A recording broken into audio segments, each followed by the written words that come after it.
Ini dalilnya semua kita sudah tahu tentunya, surah Al-Asr. Ini semua insya Allah umat Islam hafal karena pendeknya surah ini ya. 3 ayat, surah nomor 103. A'udzubillahi minasyaitonirrajim. Wal asr, demi masa waktu yang kalian lalui di dunia. Innal insana lafi khusr. Semua manusia pasti melalui kerugian. Illa alladzina amanu wa amilus shalihat. Kecuali orang yang beriman dan beramal saleh. Itu tidak akan melalui kerugian. Allah akan berikan dia jalan keluar dari masalahnya, dan kalaupun sampai ada sesuatu masalah atau program atau proyek dia tidak dapat, berarti baik buat dia. Pasti itu, tidak mungkin tidak. Allah selamatkan dia. Wa tawasaw bil haqqi wa tawasaw bis sabr. Maka saling mewasiatkanlah kebaikan ini dan kebenaran ini, dan saling mewasiatkanlah agar sabar selama hidup di dunia, karena kalian akan menuju ke akhirat. Saya kasih contoh teman-teman, ada satu doktor ngajar di Ummul Qura, Dr. Muhammad, semoga Allah jaga beliau.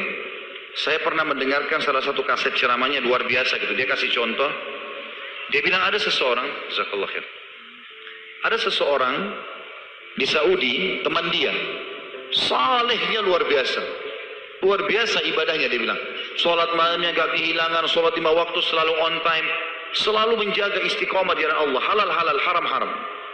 Satu waktu dia lamar seorang wanita dan diterima lamarannya. Pada saat sudah mau menikah, gitu kan, kurang lebih ditentukan jadwal, kalau saya tidak salah itu 3 bulan dari waktu itu akan menikah. 2 bulan atau 1 bulan sebelum pernikahan, tiba-tiba perempuan ini batalin pernikahan. Batal pernikahan, nggak jadi nikah. Laki-laki ini bertanya kepada calon mertuanya, ada apa? Saya juga nggak tahu. Ditanya perempuan ini oleh orang tuanya, kenapa nak? Malu keluarga? Enggak. Pokoknya saya nggak mau nikah sama laki-laki ini. Bersikeras si perempuan tidak mau nikah. Kata Dr. Muhammad, dia bilang, saya setiap kali ketemu sama teman saya ini, teman saya selalu berdoa. Saya dengar doanya, ya Allah kembalikan wanita ini pada saya suka sama dia. Luar biasa merengeknya sama Allah, gitu kan? Dan saya saking kesian sama dia, sampai saya mengatakan, ya Allah kabulkan buat dia. Luar biasa dia mohonnya sama Allah. Tapi uniknya kata Dr. Muhammad, enggak dikabulkan, benda dikasih sama Allah. Sampai tiba hari H pernikahan yang ditentukan tanggalnya, perempuan ini akhirnya memang dia tunggu waktu itu, ada laki-laki lain lamar, diterima sama dia. Diterima pada saat itu. Diterima lamaran laki-laki baru. Waktu sudah menikah sama laki-laki itu, si orang soleh ini, temannya Dr. Muhammad, berhenti berdoa. Udah selesai, jadi istrinya orang, nggak boleh kita doa lagi kan. Maka Dr. Muhammad mengatakan, saya justru bertanya-tanya pada saat itu, di mana bentuk kasih sayangnya Allah kepada teman saya? Dia sudah soleh, janji Allah baik, mestinya dia dapat yang dia mau. Kenapa di sini luput? Nah ini yang saya bilang di poin ke-11, Allah selamatkan dari kerugian dan bahaya. Ternyata dia bilang justru setelah perempuan itu nikah sama laki-laki yang jadi suaminya sekarang, saya baru tahu bentuk kasih sayangnya Allah pada teman saya. Karena ternyata baru sebulan menikah, perempuan ini periksa ke dokter, dia punya sakit di dada sebelah kanannya, maaf di payudara sebelah kanan. Dokter memvonis kena kanker payudara yang kronis, harus dipotong. Sebulan menikah, payudara kanannya dipotong. Bulan kedua, kanker itu sudah menyebar ke payudara kiri dan dipotong dua-duanya dalam 2 bulan pernikahan. Bulan ketiga, ini kejadian nyata. Bulan ketiga, ternyata perempuan ini punya masalah di urat saraf di bagian otak belakangnya, sehingga membuat kedua matanya buta. Dan bulan keempat, wanita ini meninggal dunia. Kata dia, Dr. Muhammad bilang, subhanallah, kalau teman saya yang jadi suami dia, maka dia tidak akan menikmati pernikahan. Tapi Allah selamatkan dia dengan caranya. Jadi kadang-kadang ada yang luput dari kita. Kita sudah mohon sama Allah, Allah belum kasih. Kalau Allah tidak kasih, teman-teman, yakin itu baik buat kita. Jangan sangka buruk sama Allah. Sebaliknya, kalau kita minta sesuatu yang besar kepada Allah, tidak ada yang mustahil. Yang penting kita merengek dan manja kepada Allah. Dalam kisah yang lain di Yaman, dan ini sempat kisahnya menghebohkan Timur Tengah, anak muda hafal Quran, matanya buta. Anak ini dari kecil tidak pernah sekolah, dia ditinggal di rumah, tapi orang tuanya panggilkan guru ngaji, dia hafal Quran.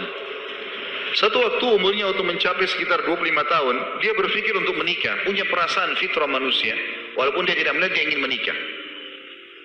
Setiap kali dia bicara sama ayahnya masalah pernikahan, ayahnya bilang, nak, siapa yang mau menikah sama kamu? Nggak ada kerjaan, matamu buta, gitu kan? Kalau misalnya ada orang yang simpatik, baru kita bukain pintu itu. Anaknya selalu merasa terpukul. Apa yang terjadi? Dia berdoa sama Allah. Dalam kisah ini dikatakan, dia cerita tentang dirinya, dia bilang, saya berdoa selama sebulan. Sebulan penuh berdoa. Mohon sama Allah. Kasih ya Allah, nikahkan saya. Dan doanya begini, ya Allah, karuniakan saya wanita yang paling cantik di Yaman, yang paling pintar, yang paling kaya. Begitu doanya. Saya sengaja datangkan contoh pernikahan supaya tidak ngantuk ini. Langsung melotot matanya laki-laki. Tapi memang kisah nyata terjadi seperti itu. Maka teman-teman sekalian, di hari ke-30 dari doanya, sebulan dia berdoa, dia mimpi, ada orang datang dalam mimpinya mengatakan begini, hai anak muda, jodohmu namanya Fulana binti Fulana. Disebut nama perempuan itu. Ayahnya bernama Fulan bin Fulan. Itu tokoh masyarakat di kampung sebelah, di kota sebelah. Besok datanglah lamar. Begitu mimpinya dia. Dia bangun, kaget, dia sholat tahajud, kemudian dia sholat subuh, habis sholat subuh dia ikut ke masjid, buta matanya pergi sama ayahnya ke masjid.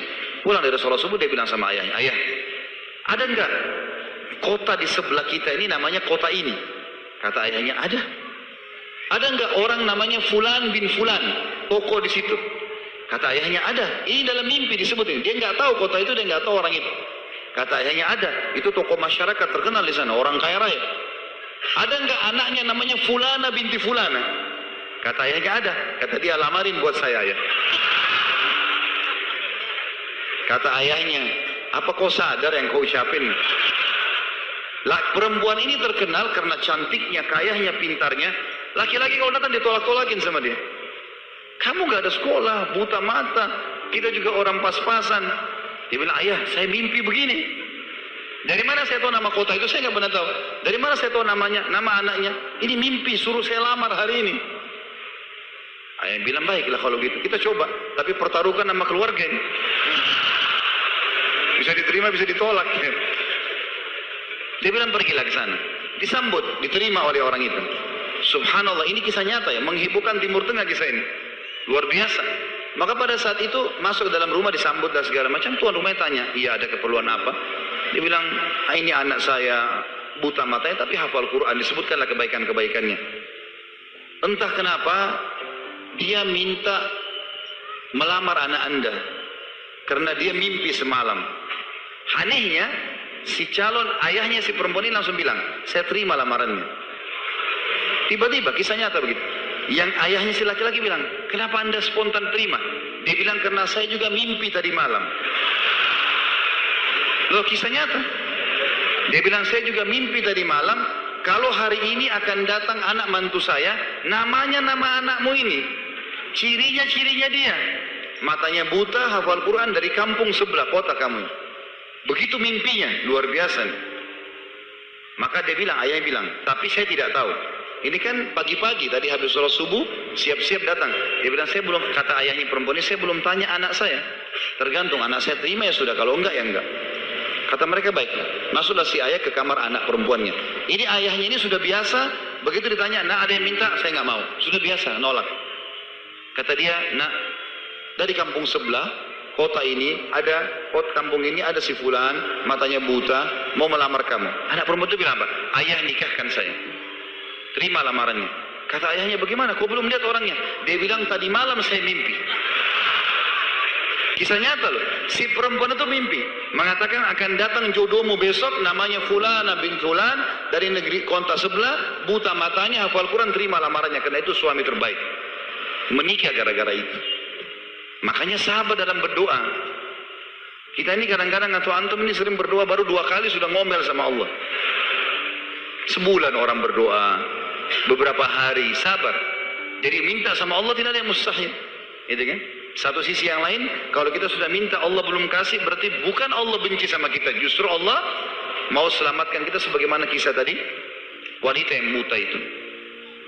Ini namanya contoh orang selamat dari kerugian. Allah selamatkan dengan caranya. Masuk dalam semua ini teman-teman ya, proyek yang kita sudah dapatkan dan semuanya ini termasuk kebaikan.